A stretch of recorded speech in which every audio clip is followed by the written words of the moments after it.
Começando a parte 2 desse artigo do livro Racismo e Antirracismo na Educação, Repensando Nossa Escola, da Eliane Cavalheiro, que é organizadora. Qual é a parte do livro? Negritude, Letramento e Uso Social da Oralidade, da Ana Lúcia Silva Souza, das páginas 171 a 194. Bora estudar!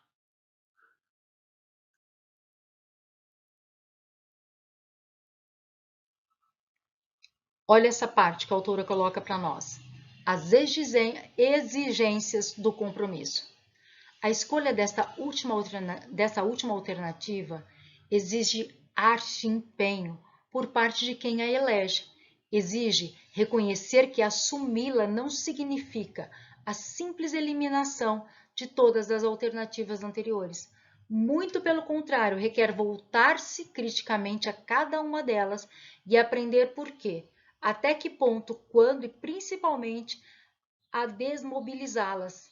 E, nesse sentido, a busca de informações mostra-se ser um componente essencial da arte e do empenho de ensinar e aprender.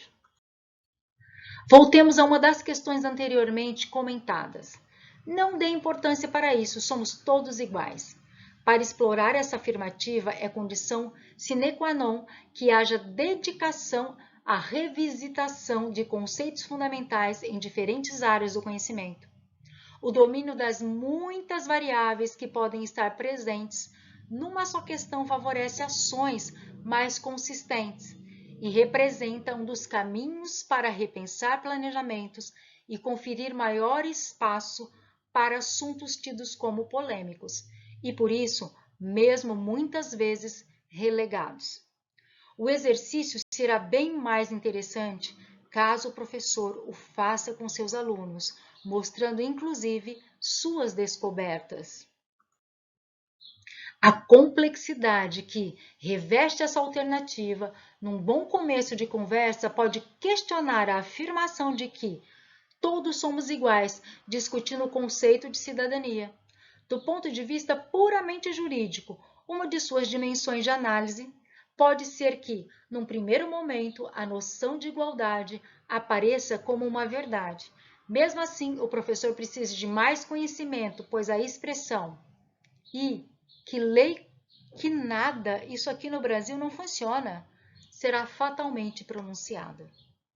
Com o intuito de impulsionar a reflexão para pouco além do chavão de que a cidadania é direitos e deveres, como muito se diz e ouve em salas de aula, ressaltamos que o conhecimento do processo de construção e afirmação dos direitos em todos os níveis é condição básica para a busca do acesso aos diversos serviços e bens socialmente produzidos. Isso se faz de maneira ativa, observando e analisando a realidade e também por meio de reivindicações para os quais o uso da oralidade da escrita é prática importante, principalmente para aprender a manipular documentos legais, tais como códigos, leis e decretos, suas intenções e fins. Esses materiais escritos incertos, no cotidiano, podem ensinar e imprimir modos de usar a linguagem. Aqui não é qualquer palavra, mas a palavra carregada de sentido, usada para entender e mostrar por que, mesmo na igualdade jurídica, somos diferentes. E ainda mais, que justamente por isso devemos brigar pela igualdade, com a consciência de que essa é uma construção social e política que não está livre de conflitos e de contradições. O domínio da oralidade letrada pode significar para muitos poder afirmar-se como sujeito e cidadão. Esses modos de usar a linguagem, prerrogativa de poucos neste país, variam de grupo para grupo e serão tanto mais franqueados para os que puderem levantar a voz, certo de seus valores e de suas capacidades, e além disso, souberem buscar e articular os argumentos necessários para validar ou não suas ideias. Longe de ser um passe de mágica, ensina-se e se aprende. num processo contínuo e permanente de letramento, presente em várias instituições sociais. O processo de letramento começa desde o nascimento, passando por um núcleo familiar, pelo espaço religioso, pelo escolar, pelo contato com o amigo, com colegas de trabalho, por atividades em movimentos sociais, etc. Cada um destes espaços contribui e influencia o processo de letramento do sujeito, exigindo a todo momento diferentes usos para a linguagem, principalmente a oral. De todas as instituições citadas, a escola mostra-se como um dos locais privilegiados para viver a oralidade, a escrita e a leitura, como, olha lá, instrumentos que ajudam a entender as mais diversas situações e o mundo. Quanto mais lemos, falamos, trocamos ideias e registramos nossos pensamentos, mais temos condições de entender a nossa história de vida e de pensar sobre nós mesmos e o outro. O conhecimento apenas será aplicado se houver um sujeito. Para fazê-lo e retomando Saramago, é a palavra escrita, lida, dita e ressuscitada. Sugestões para a prática com empenho e arte. Toda escola e todo professor sabem que é preciso incentivar o respeito às diferenças, de forma que os conhecimentos que circulam dentro e fora da escola possam ser criticados, ampliando-se a capacidade de reflexão a esse respeito. Refletir sobre os nossos posicionamentos. Será que há muito tempo não repetimos discurso viciado, sem fundamento, que compactua com um cenário no qual cada vez mais as palavras têm sido muito usadas, mas pouco mobilizadas para a ação? Independentemente da área de atuação, o professor pode, entre outras atitudes, analisar os PCNs de língua portuguesa, de ensino fundamental, a afirmação de que a capacidade de expressão oral, olha só, depende consideravelmente de a escola constituir-se num ambiente que respeite e acolha a vez e a voz, a diferença e a diversidade. E também a de que a escola deve atentar para o ensino dos usos da língua em diferentes situações comunicativas. Ao falar sobre o tratamento didático dos conteúdos da língua portuguesa, os PCNs marcam o vínculo entre a oralidade e a leitura e propõem o uso da língua para o aprender, por meio de pesquisa de materiais escritos capazes de ajudar a organizar argumentos que sustentem interpretações. O documento segue destacando o papel do professor como mediador que incentiva a... Olha essa parte, gente, que legal! Desenvolver procedimentos e atitudes que contribuam para o convívio no espaço público. Saber escutar ativamente o que o outro diz, respeitando tanto a sua forma de falar quanto a sua opinião. Utilizar uma forma de falar que lhe permita discordar do outro sem ofendê-lo. Saber selecionar argumentos coerentes para poder discordar. Saber compreender o que ouve, podendo perceber a intenção de quem fala. Ter flexibilidade para mudar de opinião quando necessário. Compartilhar conhecimentos adquiridos em diferentes situações.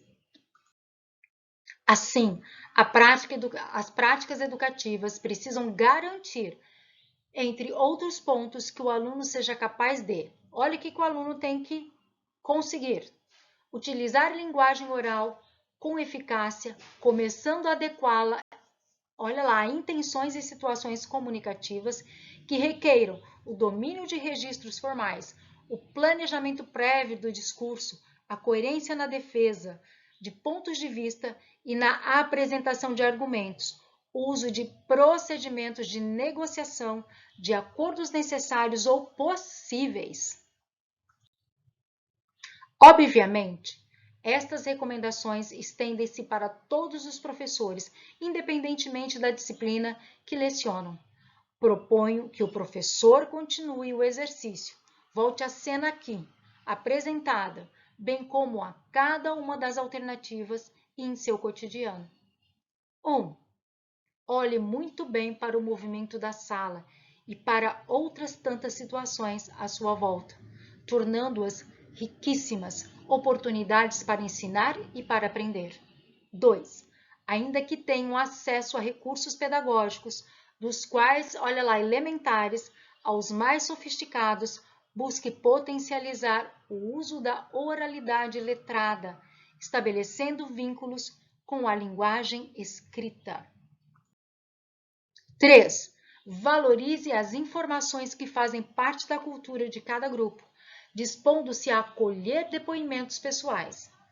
Ancorando-se num acervo da memória da sala de aula, o professor promove o uso da linguagem numa situação significativa.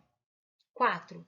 Discuta com maior profundidade temas complexos, como a discriminação racial, incentivando a revisão do pensamento, de pensamentos cristalizados que, já incorporados, são reproduzidos como se fossem coerentes e justificáveis. 5. Atitudes simples, porém bem preparadas, produzem bons efeitos. Faça dos espaços institucionalizados, como a reunião com os responsáveis pelos alunos, um espaço de troca de ideias, ao mapear o surgimento de alguns termos, exibir vídeos curtos, materiais escritos, debater situações problemáticas que suscitem resoluções e comparações e extrapolações. 6. Insista no trabalho comprometido em preparar o aluno para a vida além da escola, com a consciência de que fora dela a competência de saber argumentar é muito importante. Seria pouco afirmar que a questão do poder passa pela questão da linguagem, pois o sujeito não apenas é constituído por ela, como também a constitui ao dizer de si para o mundo, uma vez que é a convivência que estabelece referências que permitem tecer e destecer os fios das redes sociais em permanente construção. Por isso, vem se tornando algumas preocupações conhecer e valorizar a oralidade como possibilidade de expressão de valores e de aspirações muitas vezes vividas de maneiras particulares pelos indivíduos. Tá acabando, viu, gente? Para que esses objetivos sejam alcançados, a escola precisa ser pensada e vivida não como um lugar de ruptura. Agora, eu vou aprender a ler, escrever e falar certo, mas como um lugar que, além de ensinar a norma padrão da língua escrita e falada, proporciona situações para que os sujeitos movimentem esse conhecimento a fim de analisar e criticar em seu meio social, interferindo nele. Variáveis de uma quase mesma cena. Sem perder de vista a dinâmica própria da sociedade, deve-se reconhecer que a cena apresentada como mote para as discussões deste artigo é uma das mais várias, olha lá, das várias que acontecem. Todas precisam ser motivo de análises em relação às pertinências, impertinências e implicações, extrapolando o debate para outros âmbitos, escolares ou não.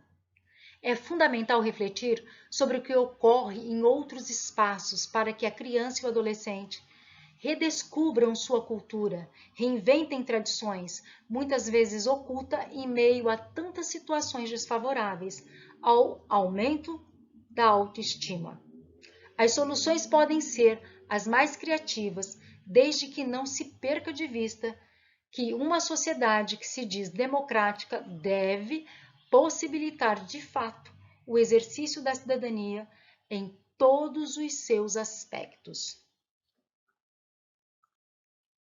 Reafirmamos que o domínio e uso social da linguagem são determinantes na estruturação das relações sociais que se constroem no cotidiano. É por meio da fala e da escrita também que deixamos nossas marcas, que recuperamos e produzimos história. Aqui é a Ana Lúcia, tá? Sobre Silva Souza, ela é socióloga, mestre em Ciências Sociais pela PUC de São Paulo, ela desenvolveu projetos, está aqui para você saber um pouco sobre ela. E acabando mais um Bunda na Cadeira, sem enrolação, terminando esse artigo maravilhoso para você e que cai na sua prova. Um beijo, deixa o seu like, bora lá, gabaritar a prova!